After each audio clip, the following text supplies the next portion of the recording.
Hello everyone, जय Hind public. मैं अमरजीत कुमार। हमारे इस यूट्यूब चैनल पे आप लोग का सभी का स्वागत है। आज चलते हैं हम लोग पब्लिक CUET जो अभी एग्जामिनेशन चल रहा है 2025 का, उसका हम फिजिक्स का डोमेन पेपर का प्रीवियस ईयर क्वेश्चंस करा रहे हैं। ठीक है, फिजिक्स डोमेन में, ठीक है, जिनका डोमेन पेपर होगा फिजिक्स, उसका हम प्रीवियस ईयर का क्वेश्चंस करा रहे हैं। ये बहुत ही आपके लिए कारगर साबित होगा पब्लिक। और जो अभी एग्ज़ामिनेशन देने वाले हैं, जिनका भी डेट आगे में है पब्लिक, वो ज़रूर पढ़े पब्लिक। आपको कुछ बेसिक्स ज़रूर क्लियर होगा। और दूसरी बात ये है कि कुछ क्वेश्चंस प्रैक्टिस करने से आपको बेनिफिट भी होगा, सवाल वहाँ पे बनेंगे। ठीक है, तो चलिए हम लोग डिस्कशन स्टार्ट करते हैं पब्लिक। इससे पहले भी मैंने एक अपने यूट्यूब चैनल पे एक वीडियो मैंने डाला था, इसमें क्वेश्चंस हम करवाए थे प्रैक्टिस। ठीक है, आज और भी हम लोग देखते हैं। ठीक है, चलिए ये क्वेश्चन है।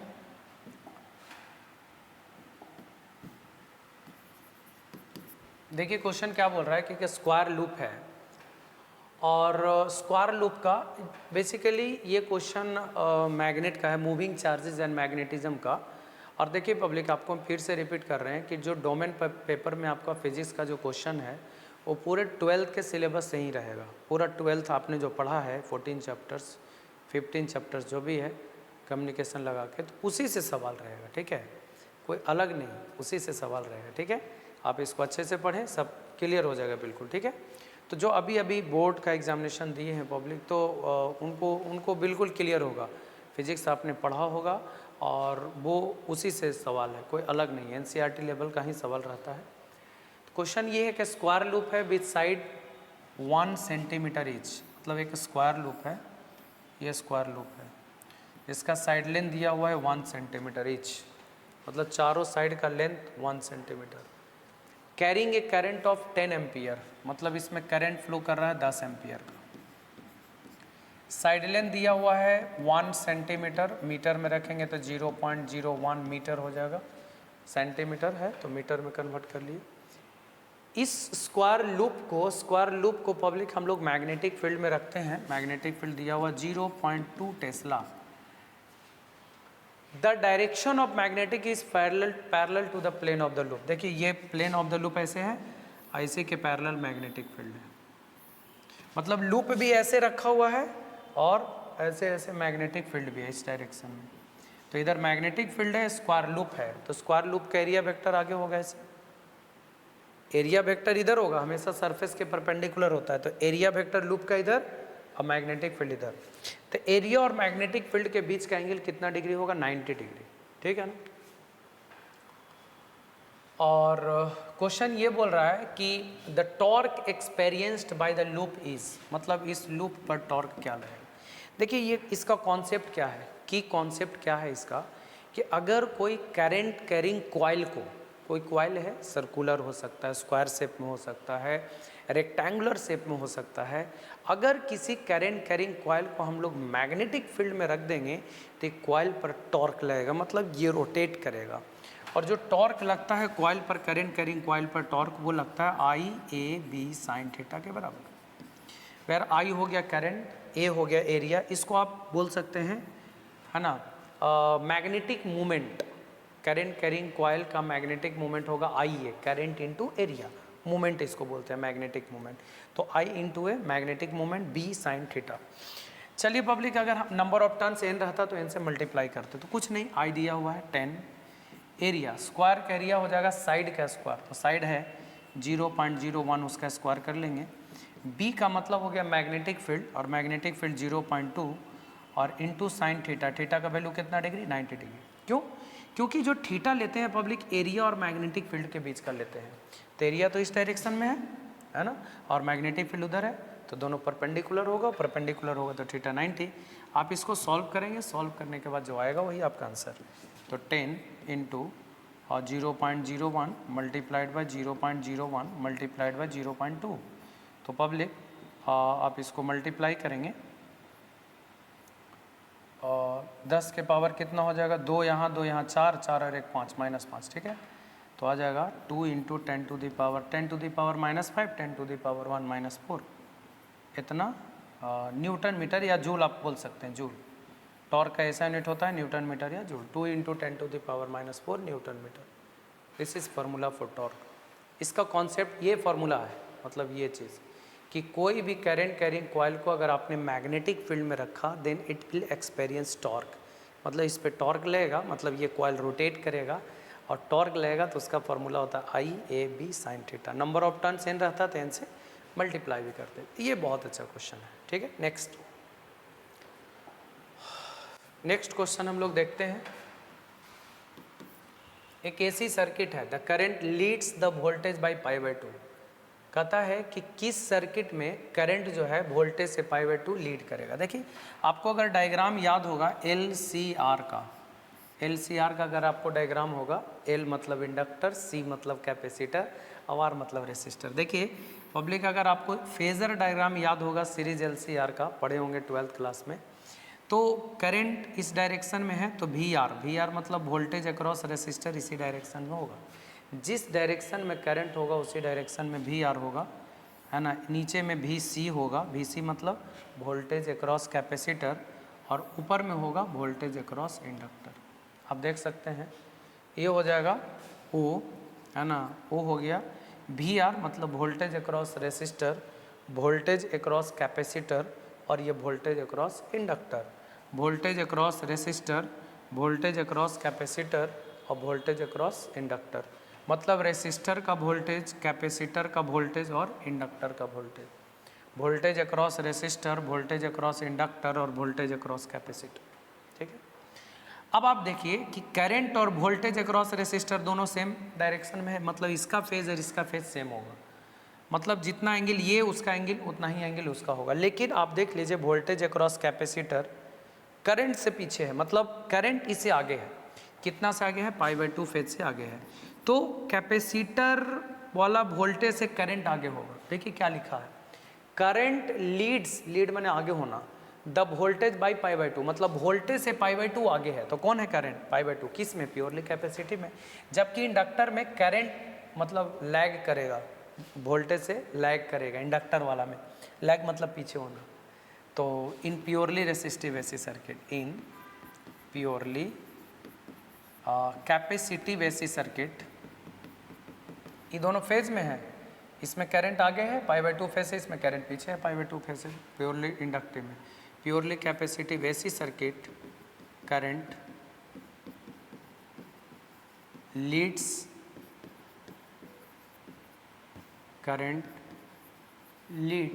The voltage by π/2। π/2 से क्या होगा? आगे होगा। तो इस बात को ध्यान देना है, वोल्टेज आगे होगा, ठीक है। तो ये मतलब वोल्टेज से करंट आगे होगा, π/2 फेज से आगे होगा। ओके, नेक्स्ट क्वेश्चन है, इसको देखते हैं public. In a pair of adjacent coils, adjacent coils का मतलब होता है अगल बगल में क्वाइल है दो। क्वाइल कैसा भी हो सकता है, स्क्वायर, सर्कुलर, रेक्टेंगुलर, कोई भी।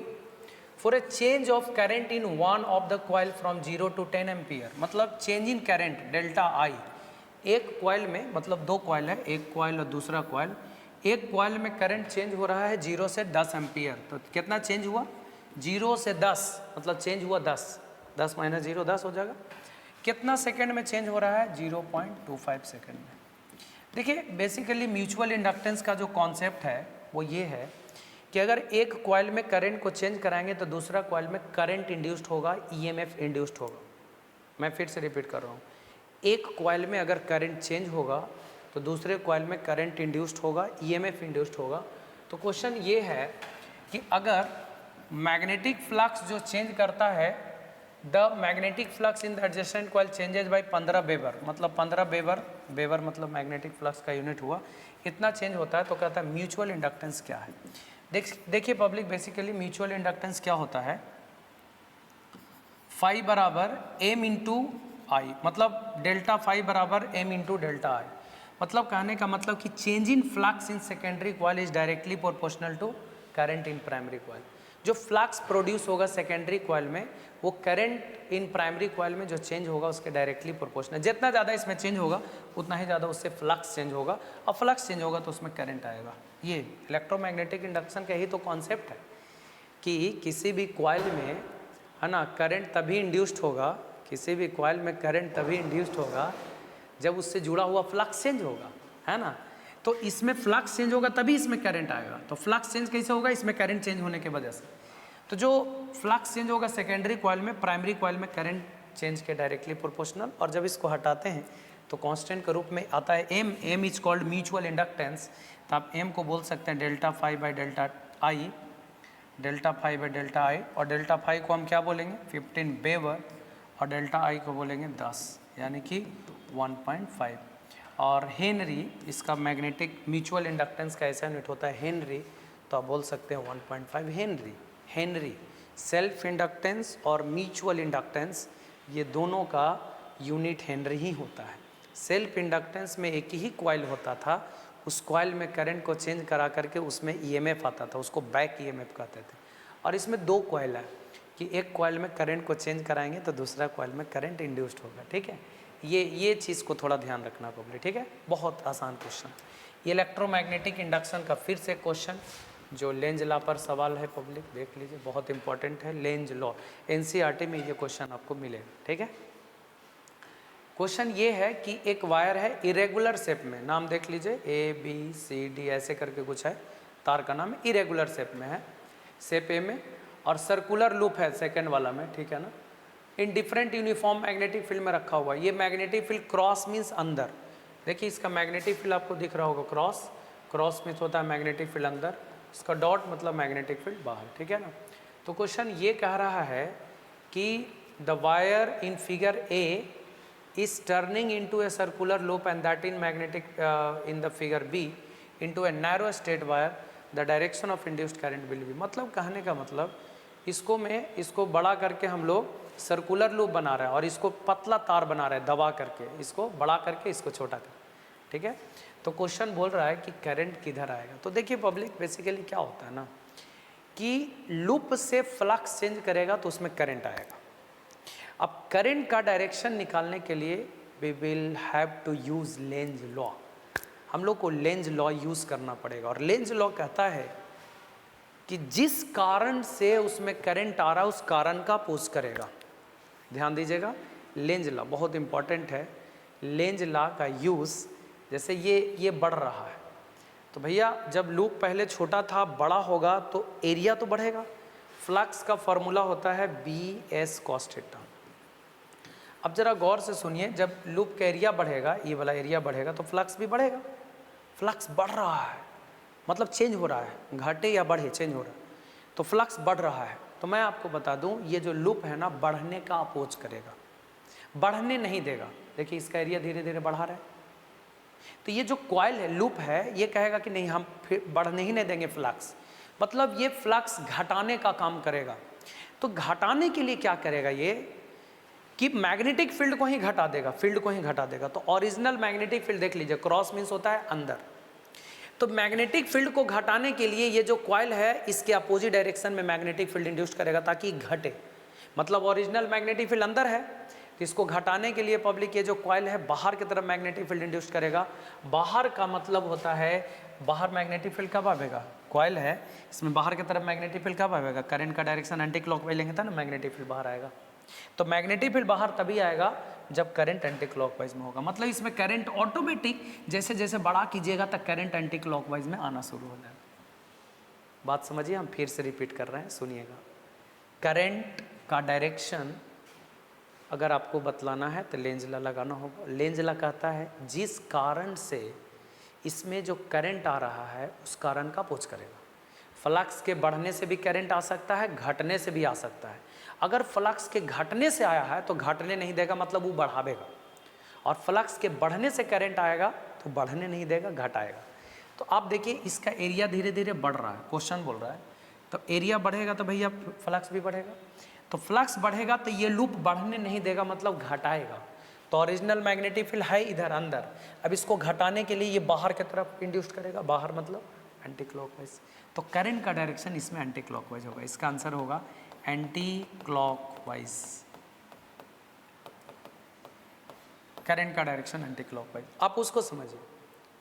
ओरिजिनल मैग्नेटिक फील्ड है बाहर, पहले बात ध्यान से समझिए, कुछ कुछ क्लियर और होगा। ओरिजिनल मैग्नेटिक फील्ड है बाहर, ये जो लूप है बड़ा वाला उसको छोटा कर रहे हैं हम लोग। भैया जब लूप को छोटा करेंगे तो एरिया तो कमेगा, एरिया कमने से फ्लक्स कमेगा, तो फ्लक्स कमेगा, तो ये जो लूप है फ्लक्स कमने नहीं देगा, मतलब बढ़ाएगा। तो ओरिजिनल मैग्नेटिक फील्ड है किधर, बाहर, तो ये लूप फिर इसको बढ़ाएगा क्योंकि कम रहा है फ्लक्स, तो बढ़ाएगा। तो बढ़ाने के लिए लूप भी इधर ही मैग्नेटिक फील्ड इंड्यूस करेगा जिधर ओरिजिनल है, तो बाहर है तो ये भी बाहर की तरफ मैग्नेटिक फील्ड इंड्यूस करेगा। और बाहर तब होगा जब डायरेक्शन किधर होगा, एंटी क्लॉकवाइज, एंटी क्लॉकवाइज। तो आप देख सकते हैं पब्लिक, ये मतलब इंड्यूस्ड करंट का डायरेक्शन पता लगाने के लिए हम लोग ऐसा कुछ कॉन्सेप्ट लगा सकते हैं। ओके, नेक्स्ट ये क्वेश्चन देखिए, ये ऑल्टरनेटिंग करंट का सवाल है और बेसिकली ग्राफ से सवाल है। ठीक है, क्वेश्चन ये है कि 4 ग्राफ दिया हुआ इधर और इधर दिया हुआ है। ठीक है, आपको याद होगा, देखिए हम फार्मूला याद कराते हैं। कैपेसिटिव रिएक्टेंस मतलब कैपेसिटर के द्वारा प्रोड्यूस किया गया रेसिस्टेंस होता है 1/ω/c। कैपेसिटिव रिएक्टेंस मतलब कैपेसिटर के द्वारा प्रोड्यूस किया गया रेसिस्टेंस, और वो होता है 1/ω/c। तो कैपेसिटिव रिएक्टेंस का फॉर्मूला हो गया 1/ω/c। आप देखिए कैपेसिटिव रिएक्टेंस में ओमेगा के इन्वर्सली प्रोपोर्शनल हुआ कि नहीं। अच्छा, आप ये भी देखना है, ओमेगा का फॉर्मूला होता है 2πf, मतलब इन्वर्सली प्रोपोर्शनल टू फ्रीक्वेंसी हो गया। तो इन्वर्सली प्रोपोर्शनल का मतलब क्या हो गया, इधर फ्रीक्वेंसी ले लिए इधर एक्सी ले लिए, तो इसका ग्राफ ऐसा होगा। इन्वर्सली प्रोपोर्शनल का ग्राफ ऐसा ही होता है कि फ्रीक्वेंसी बढ़ाएंगे तो ये कैपेसिटिव रिएक्टेंस घटेगा। तो ये वाला ऑप्शन हो जाएगा प्योरली कैपेसिटिव के लिए। किधर गया प्योरली कैपेसिटिव, मतलब सी का 2 ऑप्शन। तो सी का 2 ऑप्शन से ही पता चल जाएगा, सी का 3 है, 4 है, 2 है, ये वाला ऑप्शन। नहीं तो और भी देख सकते हैं पब्लिक, इंडक्टर ये कैपेसिटिव रिएक्टेंस हो गया, मतलब कैपेसिटर के द्वारा प्रोड्यूस किया गया resistance, capacitive reactance, clear.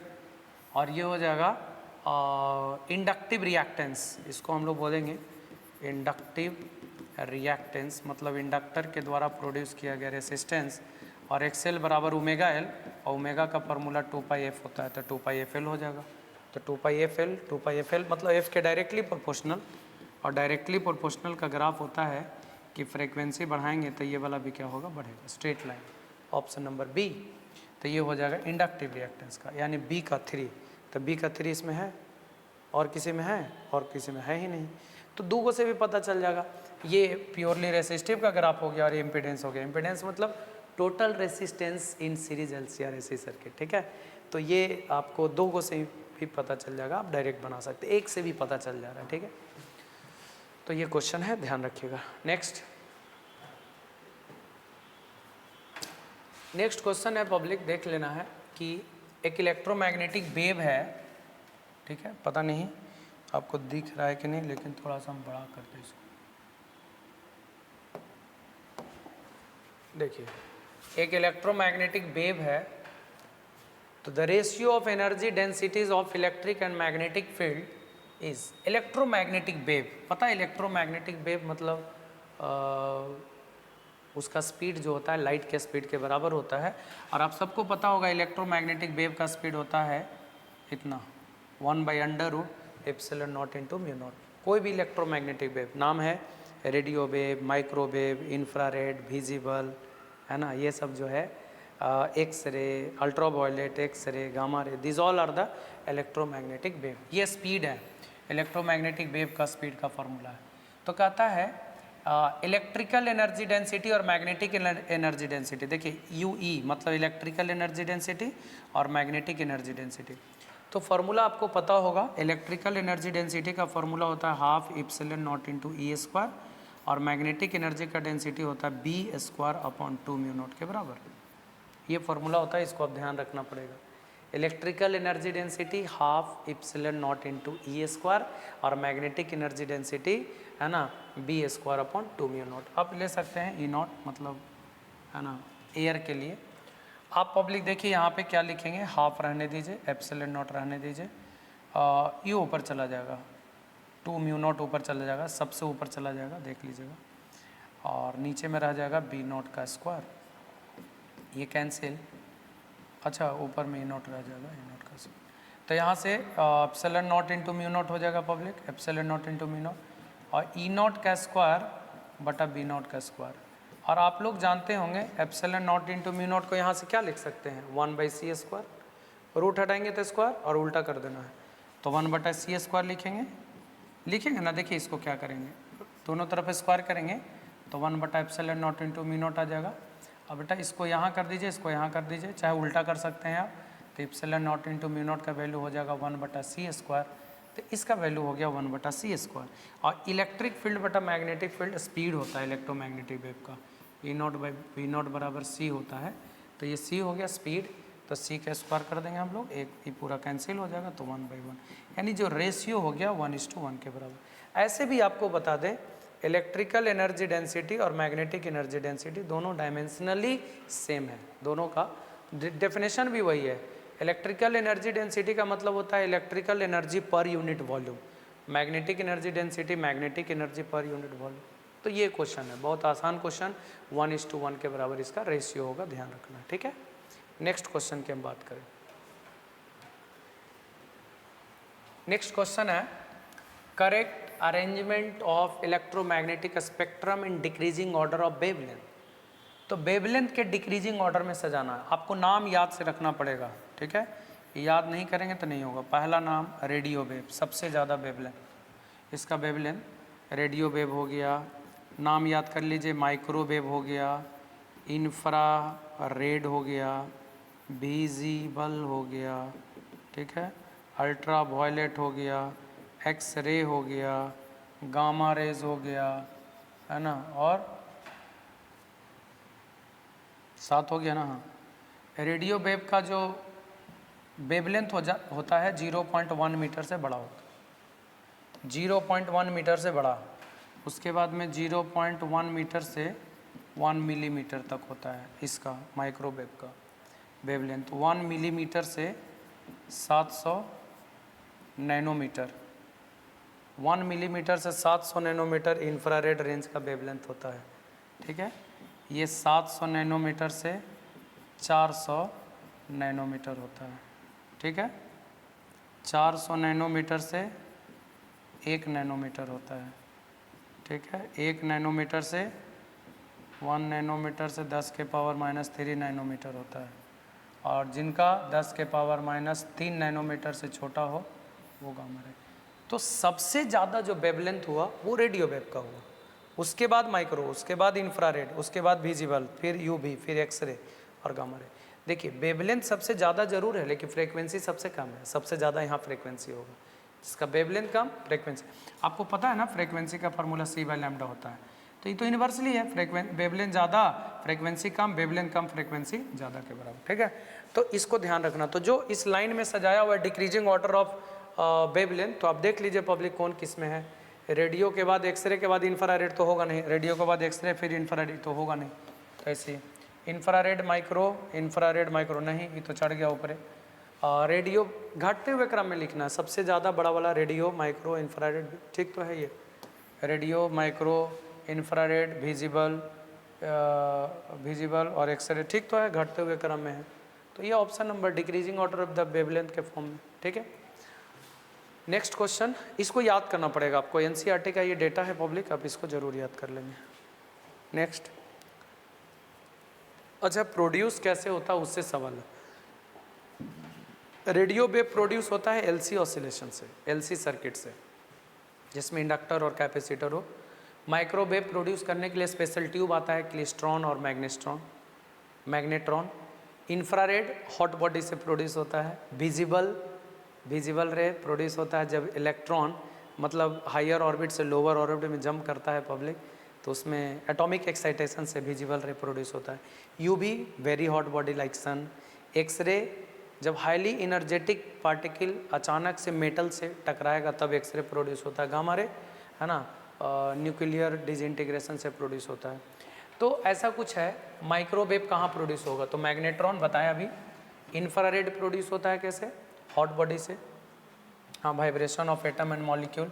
X ray when highly energetic particle अचानक से हाईली एटॉमिक नंबर वाला मेटल से टकराएगा ना, तब मिलेगा। रेडियो वेव एलसी ऑसिलेटर से, यानी कि 1 का 2, ए का 2, ए का 2, ए का 2, अच्छा ये दोनों में ऑप्शन है, और 2 का 3, 2 का 3, 2 का 3, ये वाला ऑप्शन, 2 का 3, सी का 4, सी का 4 और डी का 1, डी का 1, ऑप्शन नंबर 2। तो ऐसे करके आपको सॉल्व करना है, ठीक है। Okay, next. ये क्वेश्चन ऑप्टिक्स का सवाल है पब्लिक, तो आप लोग देखेंगे इलेक्ट्रोमैग्नेटिक वेव के बाद ऑप्टिक्स है ना, और ऑप्टिक्स का सवाल है ये रे ऑप्टिक्स। एक फिगर दिया हुआ है, एपीबी एक कर्व है, ठीक है।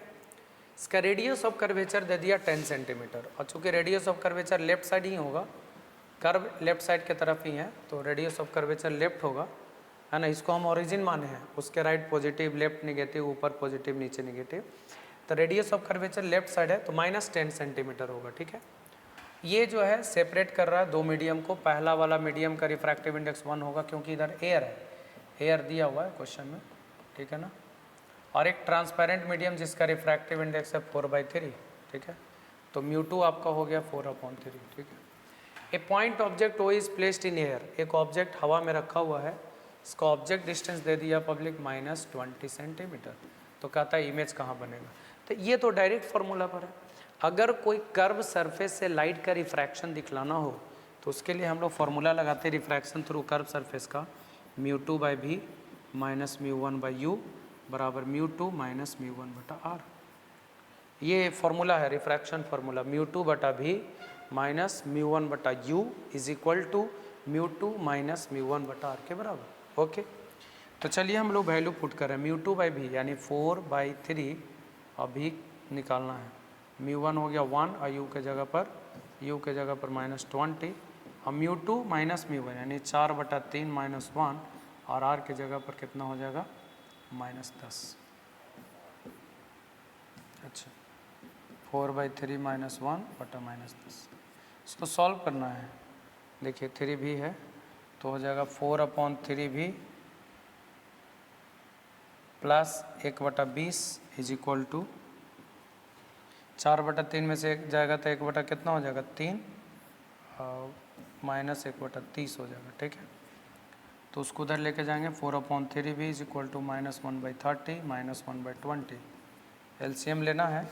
4/3v is equal to LCM ले लेंगे 60, -2 -3 -5/60, क्रॉस मल्टीप्लिकेशन करेंगे तो हो जाएगा -15v इज इक्वल टू 60 गुने 4, तो v बराबर हो जाएगा -16, 15 चौको 60 हो जाएगा ना, 4 चौको 16, तो 16 सेंटीमीटर माइनस में आया। माइनस मतलब इमेज कहीं 16 सेंटीमीटर पर ही बनेगा, यहाँ पर ही बनेगा, ठीक है। 16 सेंटीमीटर, और माइनस आने का मतलब लेफ्ट साइड, तो 16 centimetre left of p in air, हवा में, इधर हवा है ना, तो हवा में। तो ये चीज़ ध्यान रखना है, साइन क्या आ रहा है उस पर डिपेंड करता है। तो हमने r को क्यों लिया, कर्व इधर है तो माइनस में, पहला मीडियम 1 हवा है, दूसरा मीडियम 4/3, ऑब्जेक्ट रखा हुआ -20, भी निकालना, तो जस्ट फार्मूला और कुछ नहीं, ये की कॉन्सेप्ट होगा। आपको कर्व सरफेस से रिफ्रैक्शन अगर दिखलाना हो तो उसमें आप ये फार्मूला लगा सकते हैं। Okay, next question. Next question देखा जाए public, for fixed value of radio of curvature of lens power of lens will be, मतलब अगर फोकल लेंथ ठीक है तो पावर ऑफ लेंस किसके प्रोपोर्शनल होगा। तो ये फार्मूला होता है लेंस का फोकल लेंथ का, μ-1 1/r1 -1/r2, और ये दोनों सेम है, r हो जाएगा, तो यहाँ एक +r होगा, एक -r होगा ना। एक कर्व ऐसे है +r हो जाएगा, दूसरा कर्व ऐसे है तो -r हो जाएगा, +r -r। तो ये सॉल्व होने के बाद 1/f को तो ही तो पावर बोलते हैं ना। पावर ऑफ लेंस क्या होता है, reciprocal of focal length is called power of lens. तो p is equal to 1/f, तो p जो है वो μ-1 के डायरेक्टली प्रोपोर्शनल होगा, बाकी तो कांस्टेंट है, फिक्स वैल्यू है रेडियस ऑफ कर्वेचर का।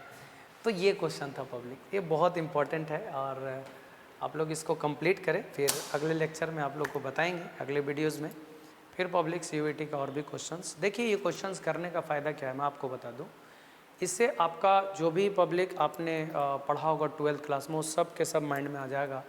कभी ऐसा सवाल पूछे तो आप अटैम्प्ट ले सकते हैं, इसलिए क्वेश्चन को देखें, जितना क्वेश्चन देखें वो प्रॉपर वे में कंप्लीट करें। अलग क्वेश्चन नहीं है, CUET 2024 में पूछा हुआ क्वेश्चन सही है।